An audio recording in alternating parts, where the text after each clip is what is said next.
Hello guys, this is Mr. Corn again, talking about Chapter 9 now. Chapter 9 is called Basic Maneuvers in a Low-Risk Environment. Okay, we're going to talk about simple maneuvers, turning and things like that, some of those, but we'll also talk a little about parallel parking, three-point turns. There's also a couple demonstration videos about those topics within this Google Classroom post. So, be aware of that, watch those videos, give you a little idea. If you haven't done it before, that's fine.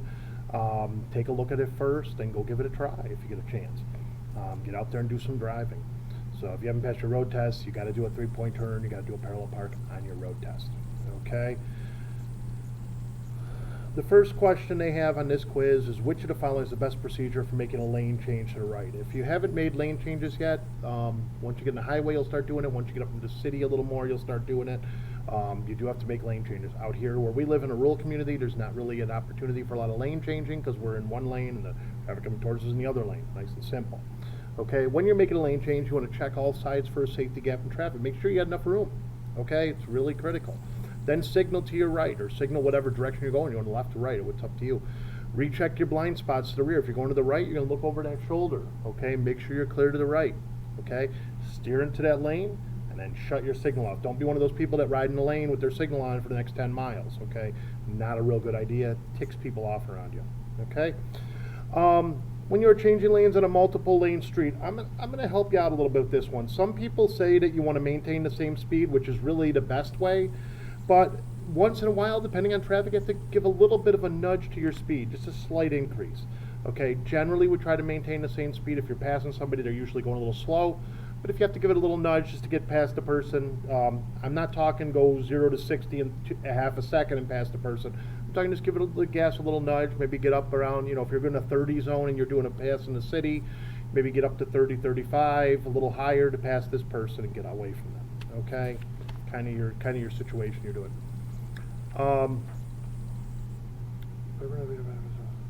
Okay, one of the things it says on here, and I don't 100% agree with it. Again, I know some of you do this because you feel that you don't like to go backwards. Some people don't like to reverse cars. So if you have the opportunity, I guess you can pull through the space, and that way when you come out of the space, you come out forward. That's completely up to you, but then you wouldn't have to back out. Okay, nice and simple. When you're angle parking, those of you that are angle parking, you'll see it in like the Walmart parking lot. Sometimes in a downtown area, in a small town, they'll have angle parking on the side of the road. When you angle park, you want to make sure that you signal in the direction that you're turning. So if you're going to the right into an angle parking space, put your right signal on. Okay, seems like common sense to me, but people don't do it. Okay, when you curb park, facing uphill with a curb, you want to leave your wheels turned away from the curb. If you were going downhill with the curb, you would leave them towards the curb. Okay, basically what you're doing is trying to prevent your car from rolling into traffic if the brake releases. Okay, it doesn't happen that often, but if it did, your car would be rolling down the road into oncoming traffic and could be a real danger to the world there. Okay, or danger to that group of people. When your vehicle turns a corner, remember, and again, because we live in an area where there's some snow, when you go around a corner, your back tires are inside the tracks of the front tires. If you draw a picture of a car with its wheels turned, it's nice and simple. Shows you a simple design. I can actually draw you a nice little picture here real quick. Love drawing little pictures. My driver ed pictures are kind of fun. So you got your little car. I'm going to draw my little car. My car stinks here. It's not real good. Okay. So what's going to happen here, my little car, you got this nice little car, it's beautiful. Look at the little straight wheels, they're nice little lines, they're beautiful. Awesome drawing. This is like my typical driver ed drawings that you don't get to see very often. Basically those front tires are turned. As that car turns, those back tires are going to trace inside the tracks of the other tires, of the front tires. Nice and simple. To the point. Just throw it over there. Alright, here we go. Let's keep going. When you're making a turn, okay, a right-hand turn, you really want to keep your speed around 5 to 15 miles an hour. Okay, you go much higher over that, you're kind of going to possibly flip the car, gets into some real ugly situations. So you want to slow way down when you're making a right or left-hand turn at a 90-degree angle. Okay, and a three-point turn should only be used in an area where there's not a lot of traffic. When you do it on your road test, you'll probably be on a side street where there's not a lot of traffic. You don't do it on Main Street or on some main road. Okay, that just leads to accidents and other problems.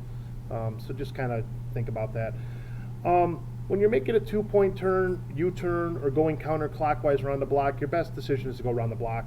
Okay, don't try to make a U-turn and things like that. Again, it depends on your environment. Okay, you're really feeling it out for your environment. But if you have the opportunity to go around the block, it's going to be safer than trying to make some funky turn in the middle of an intersection. Okay, and again, going around the block, there's a couple of questions about that on the quiz. Just kind of think about that. Continue and go around the block is your easiest way to do it. Okay. One of the things I always talk about is you should turn your signal on as soon as possible without creating confusion. Now let me give you a great example. For those of you that go to our school here, we have 3 driveways coming into our school. Okay? There's the first one, depending on which direction, the first one could be the one that's the last one if you're coming the other way, so it just depends on what you're looking at. I always tell students, turn on your signal as soon as you pass the entrance you don't want to go in. So let's say, for example, you're coming down School Road, which our school is on, ironically, School Road, and you're cruising down the road and you hit a left turn signal after the first entrance because you want to go in the middle entrance. That's going to create the least amount of confusion. If you do it before the other entrance, people are going to think you're turning there, even if you're not. It just gets confusing. So just kind of try not to confuse people. When you're up in the city or up in a suburban area, you want to obviously not try to turn it when there's a driveway you're passing because people think you're turning in that one. So if you're trying to turn in the McDonald's, which is 3 buildings ahead, wait till you get up to the McDonald's driveway a little closer to click your signal on after you pass the previous driveway. You don't want people thinking you're going to Burger King or you're going to McDonald's. Come on, you mix up your restaurants here. So just kind of be aware of that. Okay. And when you're preparing to turn, complete your braking before you enter the turn, before you turn your steering wheel. Otherwise, you can skid a little bit, so you want to really get slowed down when you're making a 90-degree turn. When you're traveling on a multi-lane street and a lane that you're coming towards is blocked, maybe there's construction, maybe there's a cop that has somebody pulled over, you want to yield to traffic in the clear lane before changing lanes. People in that left lane, say you're on a 4-lane road, you look ahead, there's a cop got somebody pulled over. You're going to pull up, not real close to the cop car, but enough room you can slide around, wait for traffic to clear, and then put your left signal on and go around them. Okay? Just a simple little thing there. Okay? When you tend to change lanes, definitely use your turn signal. Oh, excuse me, guys, a little sleepy here. I haven't had enough coffee this morning. Got to get another cup of coffee before I do the next video. Okay? When you're reversing your direction, you want to consider a lot of things. You want to look at traffic density, your speed, your visibility, all kinds of things. Whenever you're reversing, always watch behind you. Okay? Don't just put the car in reverse and hope for the best. It's a bad idea. Same thing pulling out of your driveway. Don't just like, oh, I'm in my driveway, I'm going to back out. Be aware of what's around you. Be aware of little kids playing, other vehicles coming down the road, maybe your parents pulling in behind you. You didn't see them turning into your driveway, so be careful. Okay? And parking in a traffic light is called double parking. Okay? It is illegal in most states. Basically, your downtown area, mostly in a town or a downtown area, you would have cars parked on the side of the road, parallel park, and somebody would pull into that lane, stop, and run into a store. Okay, you'll see a lot of times delivery people do that quite often because it's just quick and easy. Don't do that if you're in a car. It's very dangerous. If you're dropping somebody off, drop them off real fast and then keep going. Come back and pick them up. Just be a little careful. Double parking is illegal. Leaving your car enough space that's a lane is dangerous. Have a great day, guys.